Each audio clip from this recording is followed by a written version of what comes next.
नमस्कार, 18 city news channel में आपका स्वागत है और आपके साथ मैं हूं तनु वर्मा। 2015 के विवादित बयान जो कि जहानाबाद के पूर्व सांसद अरुण कुमार जी के द्वारा जो विवादित बयान निकल के आया, इसको लेकर क्या कुछ न्यायालय ने अपना फैसला सुनाया। इसके बाद सब कुछ राजनीतिक तौर पे देखा जाए तो राजनीतिक अभी पूरी तरह से सरगर्म है। यानी कि लोगों की बात की जाए तो लोग तरह तरह की बातें कर रहे हैं। अन्य विपक्ष पार्टियों की बात की जाए तो वो तंज कस रहे हैं। उनका कहना है कि लोगों को सोच समझ के बोला जाए, लेकिन इन सब के बावजूद क्या कुछ पक्ष है अरुण कुमार जी का, ये अभी तक किसी ने जानने की कोशिश नहीं की। तो आज हमारे साथ इस खास कार्यक्रम में हमारे साथ उपस्थित है जहानाबाद के पूर्व सांसद अरुण कुमार जी, जिनसे हम जानना चाहेंगे कि आखिर समता पार्टी, जिसमें नीतीश कुमार जी इतने करीबी होने के बावजूद 2015 में इस तरह का विवादित बयान, क्या कुछ है इसके पीछे पूरा माजरा। सबसे पहले अरुण कुमार जी, आपका बहुत बहुत स्वागत है हमारे इस खास कार्यक्रम में। बहुत धन्यवाद। समता पार्टी जो कि नींव थी शायद राजनीति में, नीतीश कुमार जी इसी के साथ आगे बढ़े और आज मुख्यमंत्री के पद पर आज सभी को देखने को मिल रहे हैं। इतनी घनिष्ठ मित्रता होने के बावजूद, राजनीतिक तौर पे इतने करीबी होने के बावजूद 2015 में आपका ये विवादित बयान आना, क्या कुछ था इसके पीछे? देखिए, सत्ता और संघर्ष दोनों में भारी अंतर है। नीतीश कुमार जी की फितरत रही है कि जो संघर्ष के साथी हैं उनको किनारे करो, ताकि जो मनमानी कर सकें उस पर कोई उंगली ना उठा सके। राष्ट्रीय जनता दल और अन्य पार्टियों से जो लोग आए, कांग्रेस से आए, वही उनके करीब हैं। और जो अभी राष्ट्रीय अध्यक्ष हैं उनके वो समता पार्टी में कभी संघर्ष के साथी नहीं रहे, मैनेजर थे, मैनेजमेंट का काम करते थे। हम लोग चाहते थे कि बिहार एक ऐसा तस्वीर पेश करे देश के अंदर, चूँकि जॉर्ज फर्नांडिस इसके बुनियाद में थे, मंजय लाल जी इसके बुनियाद में थे, प्रखर समाजवादी हन्नान अंसारी, अब्दुल गफूर, जो कांग्रेस में रहते हुए भी आए थे पार्टी में। तो गफूर साहब चीफ मिनिस्टर भी रहे, तो माना जाता था कि गफूर की ईमानदारी पर कोई प्रश्न खड़ा ही नहीं हो सकता है। ऐसे कद्दावर लोग आए और धीरे धीरे सब लोगों को रास्ता दिखलाया। सकनी चौधरी जी थे, उसी क्रम में हम भी थे, हम भी शिकार हुए, दिग्विजय सिंह शिकार हुए, आनंद मोहन जी शिकार हुए। और अभी जो लोग हैं जिसको उन्होंने अपना दर्पण बनाया है, चूँकि संघर्ष का साथी दर्पण होता है सत्ता के शीर्ष नेतृत्व के लिए, तो दर्पण जिसको बनाया है वह धुंधला है और ट्रांसपेरेंट नहीं है। हमने ये बयान उस संदर्भ में दिया था कि जब दो बार आनंद सिंह जेडीयू से विधायक रहे हैं, माननीय नीतीश कुमार के बड़े अंतरंग थे। समता पार्टी में तो ये लोग नहीं थे, लेकिन बाद में आए, इनके अंतरंग थे। अंतरंगता ऐसी थी कि दूध काली गाय की ललन सिंह और नीतीश कुमार पीते थे आनंद सिंह का, प्रतिदिन सुबह शाम वहाँ से जाता था। और पासा पलटे एक घटना हुई, और घटना में रातों रात जो अनंत सिंह महात्मा बुद्ध उनको दिखते थे, वो बड़े अपराधी, और उसकी आड़ में एक जाति विशेष की महिलाओं की प्रताड़ना हो रही थी, जहाँ से हमें बार बार फ़ोन आ रहा था कि आप लोग कुछ बोलिए, कुछ कीजिए। प्रशासन में जो लोग थे उनसे बात किया, समाधान नहीं निकला, और 4000 फोर्स लगाया गया था अनंत सिंह को खोजने में। अब ये बढ़िया से लेके फतुहा तक बीजेपी के कार्यालय में कई पत्रकारों ने भी ये सवाल खड़ा किया कि इस पर आप लोग कुछ बोलें। तो हमने उस समय नेता थे प्रतिपक्ष सुशील मोदी जी, उनको कहा कि आप बोलिए। पारस जी थे लोजपा से, आप बोलिए। सब लोगों ने मेरी ओर टाल दिया। उपेंद्र कुशवाहा थे, हमारे नेता थे, उन्होंने भी टाल दिया। तो मेरे अंदर एक गुस्सा था, चूँकि महिलाएं फ़ोन कर रही थी, अपनी भाषा में उस इलाके से बोल रही थी अरुण बाबू सब मर्द सब नेता सब तो चूड़ी पहन लेलकै, तोहों चूड़ी पहन लेल हो। ये उनकी भाषा थी और बड़ी कारुणिक थी। रात में पुलिस आती है और चेहरे पर टॉर्च डालती है, जैसे हमारे चेहरे में अनंत सिंह छुपे हुए, और सोना सानी सब जगह खोजती है। और ये रात में आती है, दिन में नहीं आती है। इनके डर से मर्द लोग बाहर रहते हैं। हमारी इज्जत आबरू सब दांव पर लगी हुई है। इस सरकार को बनाने में हम लोग रहे हैं, दौड़ दौड़ करके वोट किया है, परिवर्तन कराया है। इनको क्या हो गया है?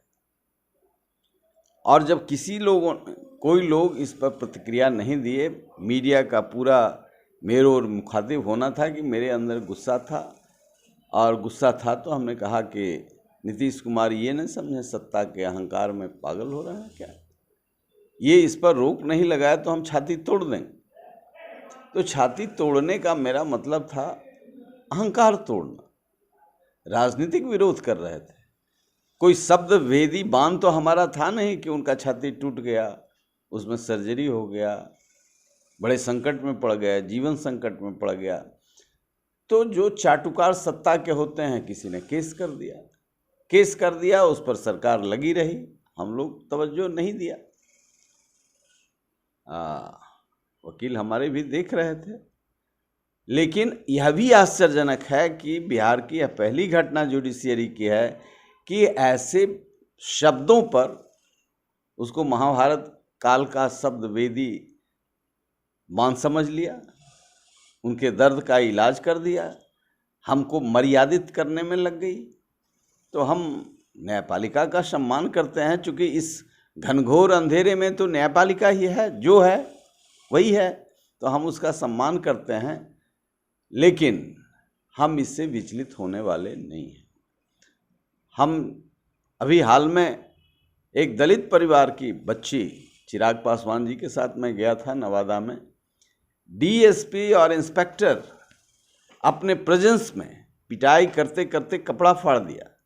कपड़ा बदलने के लिए पुलिस वालों ने घेरा बनाया और कहा कि यहीं बदलना होगा, नंगा करके इतनी पिटाई की है। पुलिस रिपोर्ट, मेडिकल रिपोर्ट है। माँ का ब्रेन का ऑपरेशन हुआ था, कुंदा से मार करके डैमेज किया है। ये स्थिति है, और इस अराजक स्थिति में हम ना कहें कि ये सरकार अराजक तत्वों की सरकार है, घिरी हुई सरकार है। लोकतंत्र में हमको बोलने की आज़ादी नहीं हो तो फिर राजनीति क्यों करते हैं? इसलिए हम फांसी पर भी चढ़ जाएंगे तब भी ये बात बोलेंगे कि सरकार भ्रष्ट है। नीतीश कुमार पर तो हमें दया आती है, कभी कभी शर्म भी होता है कि इतनी बेशर्म सरकार। एक महिला मंत्री को उस समय जेल किस तिकड़म से भेजा। साहब, जिसके घर में मुजफ्फरपुर बालिका गृह कांड का जो मुख्य अभियुक्त था, उसके घर में मुख्यमंत्री हेलीकॉप्टर से जा रहे हैं, गरीब राज्य के टैक्स का पैसा केक काटने में लगा रहे हैं। ऐसी यदि भ्रष्ट सरकार हो, ऐसी अराजक सरकार हो, तो उसकी चिंता हमें करनी पड़ेगी। और मैं बोलता रहता हूँ, सृजन घोटाला की कभी उम्मीद नहीं थी नीतीश कुमार जी से। एक से एक घोटाले हुए, हजारों करोड़ इरिगेशन डिपार्टमेंट में तो चोर चुन चुन करके मंत्री बनाया जाता है। जो सबसे ज़्यादा भ्रष्ट होगा, जिसको भ्रष्टाचार करने का सारा, अब जब बांध बाढ़ में टूट गया तो हुआ कि हजारों करोड़ बह गया, तो बयान आता है मंत्री का कि चूहा कुतर दिया। हजारों करोड़ का बांध चूहा, दारू हजारों बोतल है तो चूहा, फाइल अरबों के हिसाब किताब का है तो आग। ऐसी यदि भ्रष्ट व्यवस्था हो और ऐसा भ्रष्ट मैनेजमेंट हो तो उसके खिलाफ बोलेंगे, कोई अंतर नहीं पड़ता है। हम शहीद होना पसंद करेंगे। हो सकता है ये लोग का लंबा हाथ है, बहुत धन इकट्ठा हुआ है। अभी रीजनल पार्टियों में अभी आंकड़ा आया है, जेडीयू को सबसे अधिक धन है। ये धन की उगाही हुई है। ये तो धन है वो जो पार्टी के अकाउंट में है, जो सबके पॉकेट में है, उस धन का हिसाब किताब नहीं है। और मोदी जी सर्च कर रहे हैं लोगों का, लेकिन अभी तक जेडीयू का एक को नई मंत्री पकड़ा क्या है। लगता है आपको कि मतलब एनडीए की सरकार है, क्या इस वजह से जेडीयू के कार्यकर्ता और लोग बचे पड़े हैं? अब आप समझ जाइए कि एक इंजीनियर 75 लाख रुपए के साथ मुजफ्फरपुर के एक थाने में पकड़ा गया और वो कहा कि ये पैसा कहाँ जाता है, ये पोल मैं खोल दूंगा यदि थाना से मुझे छोड़ा नहीं गया। और सरकार ने आत्मसमर्पण किया, उसको छोड़ दिया थाना से। इतनी भ्रष्ट सरकार तो कभी देखी ही नहीं। अब आपको कोई चेहरा है क्या कि आप किसी दूसरे को भ्रष्टाचार में पकड़िए? ओपन चुनौती दिया कि ये कहाँ पैसा जाता है, ये हमारे हिस्से का पैसा नहीं है, ये सरकार के हिस्से का पैसा है। 75 लाख रुपया लेकर के एनएच पर पकड़ा गया और मीडिया को कहा कि यदि हमें थाना से नहीं छोड़ा गया तो हम पोल खोल देंगे, और सरकार ने छोड़ दिया। तो ये गांधी हैं, ये सरदार पटेल बनते हैं। तो ऐसी अराजकता हो, यहाँ तो कर्पूरी ठाकुर के शिष्य कहते हैं और इन लोगों को जरा भी ये नहीं होता है। कर्पूरी ठाकुर के बारे में था, आम विरोधी भी कहते थे कि जिन्न की तिन्न दर्दिन नीचे दरिया, माने जैसे आए थे राजनीति में वैसे ही गए, और उनका नाम ले लेकर के ये लोग अरबों रुपया बनाते हैं। 75 लाख रुपया के साथ इंजीनियर ने कहा, अभी देखिए हनुमान जी का नाम लेने में इनको कितना डर लगता है, करंट लगता है।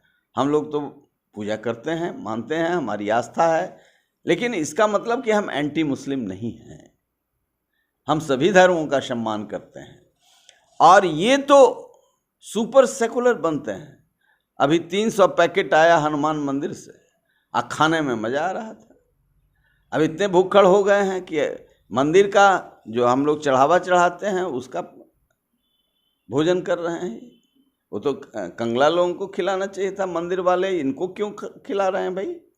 जिनको हनुमान जी से डर लगता है, प्रकाश में डर लगता है, अंधेरा में तो हनुमान जी को खा जाएंगे।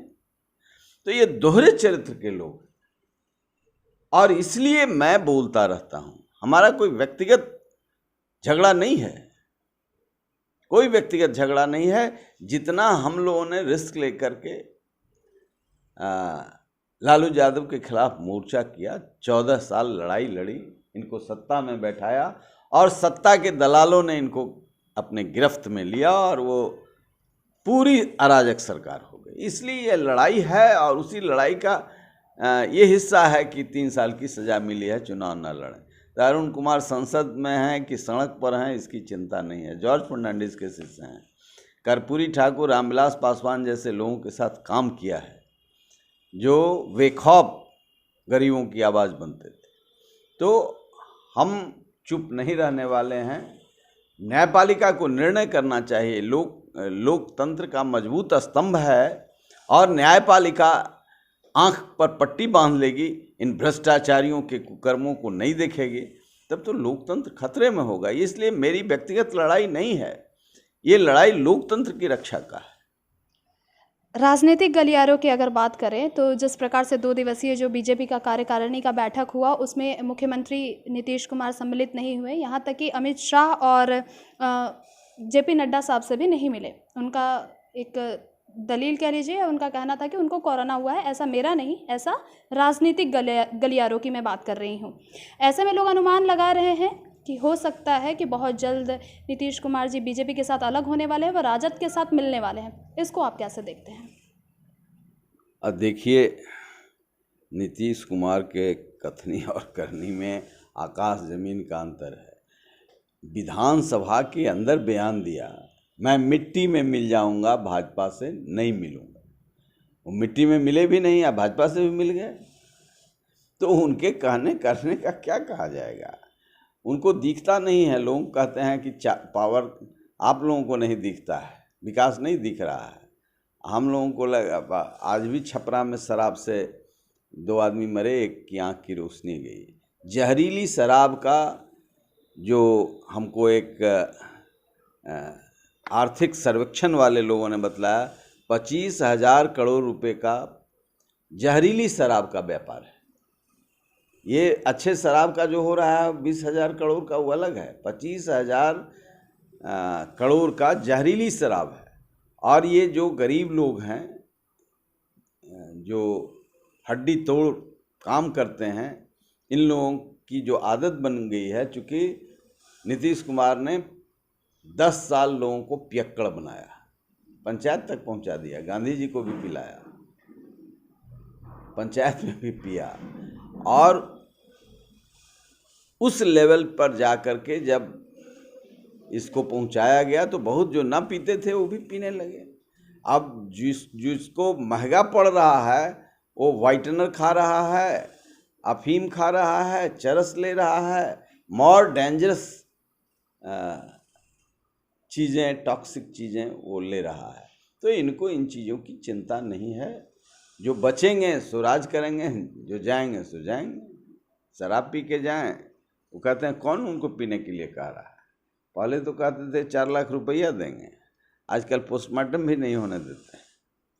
तो इनके कथनी और करनी का, और मैं तो बराबर कहता हूँ कि भारतीय जनता पार्टी ये सारे कुकर्मों का हिस्सेदार है। इसलिए यदि नरेंद्र मोदी जी अपने को पाक साफ रखना चाहते हैं तो नीतीश कुमार से जल्दी मुक्ति लें,